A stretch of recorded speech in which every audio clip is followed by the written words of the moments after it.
Look, I'm here with Tommy Osborne. How are you, man? Really good. This Happy to guy be here. is a legendary sheep shearer from back in the Former, day. Just yeah. tell us a little bit. Well, once a sheep shearer, always a sheep shearer.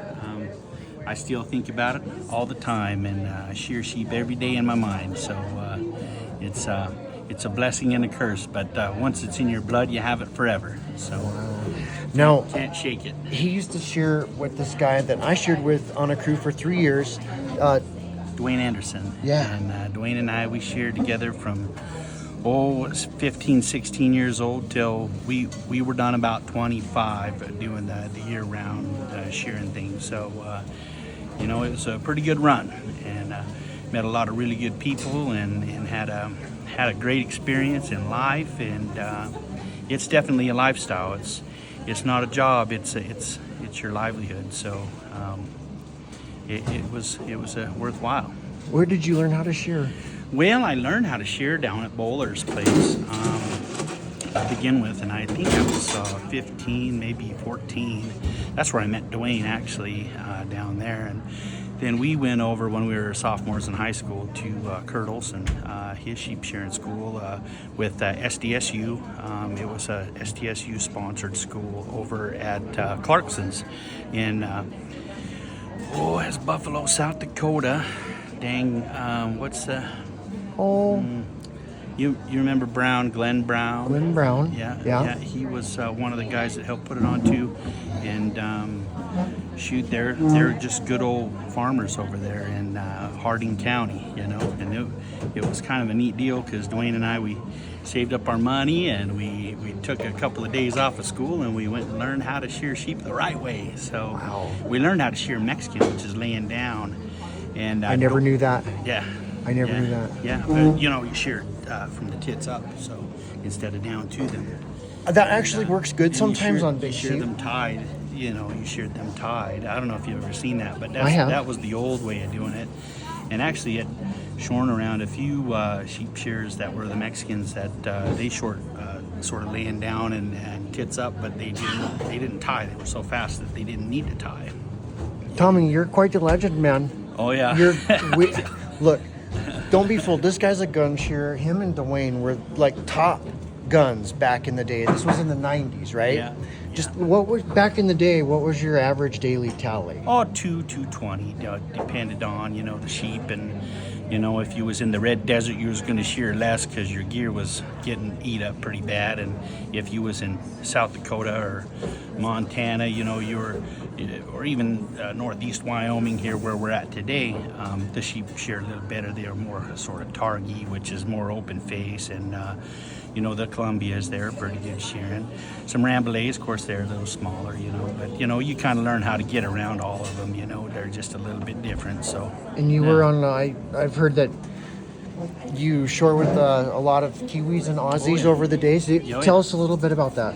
Well, I worked with Sheer Pleasure probably from about the time I graduated, and I would sort of do half the year with them, and then half the year with like Kurt Olson and Pete Rowe, and I sheared just a little bit for Dale Agard, and Did you ever shear in Australia? Yeah, no, in New Zealand. New Zealand? So, yeah. What? Tell us South about that Island. experience. Well, shoot, I just I bought a ticket and I went, and I found a job when I got there, and I thought if there's 64.5 million sheep in the country and 3.5 million people, I think I could find a job shearing, so I did. And it was a neat deal because this guy's name was Warren Sterling, and I called him on the phone. I looked it up in the yellow pages, and most people, they're going to look for a job, they're going to start at the A's and work all the way down. Me, I'm backwards. I'm going to start at the W's and the X, Y, Z's, And I called Warren Sterling Shearing, and he's the first one that answered. And he says, Sterling Shearing, Warren speaking. And I said, hey, are you hiring? And he says, you're a Yank. And I said, yeah. And he says, what do you want a job doing? And I said, well, shearing. And he says, oh yeah, I've got to see this. You hired. So anyway, I went to Winton, New Zealand, and went to the Bottom Pub, and that Sunday, and I met Warren and went to work. And it was a pretty cool deal. What did he think of your shearing? You'd been Oh, it's shearing for good, a yeah. while. Yeah, he was happy. You know, he had 9 crews, so he wasn't too worried about me. I just kind of fit in wherever I was, and it was funny because I went all the way to New Zealand, and I wound up working with a bunch of Scotsmen while I was there, and they're all neat people. But George Bain was on the World Shearing team that year that I shore over there, and they won the World Shears that year, and I shore a lot with Jordy Bain, and I don't know if he's still kicking, but if he's still kicking it out there, he was a real neat guy. Wow. And he was an older gentleman back then, but he was really smooth and a hard worker and really good guy. So amazing. It was pretty neat to work with him. He's a legend, you know. Do you miss it sometimes? Every day. Oh yeah, every day. Every day? I think about it every day. Yeah. Once it's in your blood, you know. It kind of gets in your blood. Yeah. Oh yeah. Now, the only reason we really stopped shearing was, it just got to be so much travel to, get between the herds. You know, I mean, there's so much cost involved, and you got your gear, you got your gas, you get your tires, and everything just kind of eats you up. And it was just, more money elsewhere if you apply that sort of work ethic that we learned when shearing. That's what we thought anyway. We could be successful and doing other things, and that's what we did. Dwayne and I both did, and we still work extremely hard, and it's just a different kind of work, but we never ever lose the mindset of the sheep shearer, the hunger. It's it the gets hunger. in your blood, and the hungry man wins, Right. So, and we were hungry, especially for the American. The American shearer, there's just not very common, and it's hard because it's very seasonal, and you really got to hustle to stay going year round. And Dwayne and I, we both did that pretty good, staying busy as much as you can. I mean, that consists of tagging in the red desert, in the mud and the freaking the blood red and the desert. beer. I mean, it's just like wow. And shearing all over the place and all over the western United States, pretty much. Wow. Man, you just meet a lot of great people too. I mean, it was fun for me because I'm a pretty social guy. I like people. So. You're definitely not shy, Tom. Yeah. No, I'm not shy. I mean, I'm not just looking at a camera. Wow. But. I know but you're not having any issues, and I appreciate your time. Thank you so much. Absolutely. What a pleasure. Yeah.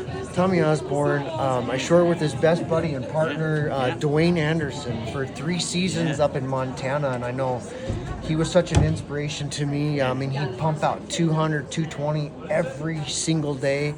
Yeah. Didn't matter what kind of sheep we were on, and he talked a lot about you, and you guys were just guns. Man. We looked up to these guys, and I know a lot of people from Australia and New Zealand just think we don't know how to shear over here, but that's wrong. Yeah. The fact is, we learned how to shear from a lot of Aussies and Kiwis. And definitely. Well, Godfrey Bowen taught Kurt, back in the day is the story I get from Kurt, and he's sort of the grandfather of that style of shearing. So. And where's Kurt come from? Broadus, Montana. Nice. And both Dwayne and I sheared. That's where I was shearing. And that's who taught us. That was Kurt's shearing school that we went to, and he liked us and he hired us, And I'm actually left-handed. And I showed up at Kurt's shearing school, and I said, well, where's the left-handed gear? And he says, well, I'm going to teach you how to shear right-handed. And I said, well, I can't do anything with my right hand. He says, right now, your right hand's as dumb as your left hand, so we're going to teach you right-handed. And I said, okay, well, there we go, And I cut my finger with the very first sheep I sheared right-handed, You can still tell I got the... Wow, you still got your fingertips, though, huh? Yeah, well, I almost lost that one, I got a lot of stitches and things over the years and laid up, and it's a full contact sport, really. I mean, it's pretty dangerous sometimes. It is, yeah. Well, especially the gear we used to use. There was we'd take 13s and we'd knock every other tooth out of the comb and do the gear up so you could really easily fit a finger in there. So we call it kind of your alligator. You didn't want to let that alligator loose; it was going to bite your finger off. So right. And then metal ear tags. You had to watch them, and we didn't have worm drives or anything like that back in the day. We had no shutoffs, no nothing. No lockups. You had it was lockups. direct drives. Oh, we had lockups. You had lockups and hand pieces that would go out of control. Oh, yeah. I had freaking 13 stitches in 2 spots in Colorado, and freaking, you know, I hit a steel air tag and it just took off. You know, I was shearing with Dwayne one time, and I watched his machine lock up. He hit a metal tag or a cockleburr, and they had the belt so tight there was no slip, and I watched it spin, and it went up into his bicep, and it put him, like, his arm swelled up, and it put him out of commission for some time. Oh, yeah. It was a bad deal. It's a bad deal. Well, look, we only got about 10 minutes for footage, so Well, good stuff. we're going to cut it off here. What a pleasure, man. Yeah, my pleasure. Absolutely. I told him as soon as I met him, I said, oh, I watch your stuff all the time. I like it. I like Good your stuff. cut, G, man. I like Look, the cut. now here's a real sheep shearer right here. You know, I get a lot of Yeah. shit because I'm a little slow. My personal record was 206 American use, and I Are you think going to still share? I shear. I still shear, yeah. And I think that day that I hit 206, Dwayne probably did 235 or 240. He still just put him around me. He's an animal. Yeah. Tommy Osborne, everyone. Yeah. Legend. Yeah. Legend, mate. You're the legend. No, I'm not. I'm just putting it out there. It's so cool that you're doing that for people, so they can have a glimpse into just a life that is sort of lost, you know. And the shearing industry is tough, and numbers are down, and you know it's not very common to be a sheep farmer these days. And so yeah, we got to cover a lot of country to shearing. So anything you want to these tell guys, hats anybody, off. like just about what you're doing now, or Oh, you got you any know, words of advice for young people right now, just work or hard, be just your honest. opportunity? Work hard, be honest, you know, and you know, if the sheep kick, don't hit them, don't fight them. Thank you. You know what I mean? The best thing that you can learn early on shearing is there's 200 of them that day, and there's one of you. So if you fight them, you're going to expend extra energy, you know, that you don't need to spend, because every ounce of energy is precious. So if you're going to use it that day on something, whether you're rigging up, rigging down, shearing, grinding, you know, it's all very precious, your energy. So save it. Don't waste it fighting, because that don't pay.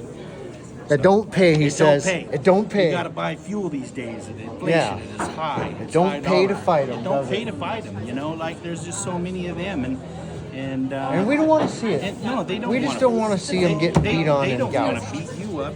They just want to be free. You know, and don't fight them. Just Wow. love them. You know, they're animals. They're God's creatures. So you know, That's right. that's right. God bless you, man. Yeah. Thank you Brother. so much. Tommy Osborne, Yeah. what a pleasure having you on my little kind of Oh, yeah. mini show, I guess. Hey, that's pretty cool. It's kind of a show now. Yeah, absolutely. Yeah. I think it is. Wow. Yeah. Thanks, brother. Yeah, you're welcome. That's pretty cool stuff. What an honor. Yeah, and for me too. I'd say look him up and follow him, but I don't know if he's got. No, I don't. I'm kind of off the grid, but Okay. that's all right. Shoot, I'm old school. I just want to honor you. I know he's a legend in our field, so. Well, we've had a lot of fun. We've had a lot of good people. Happy to be here. So happy to share with you. Thanks for sharing. Yeah. Thank you so much. Absolutely. Tommy Osborne, everyone. Peace.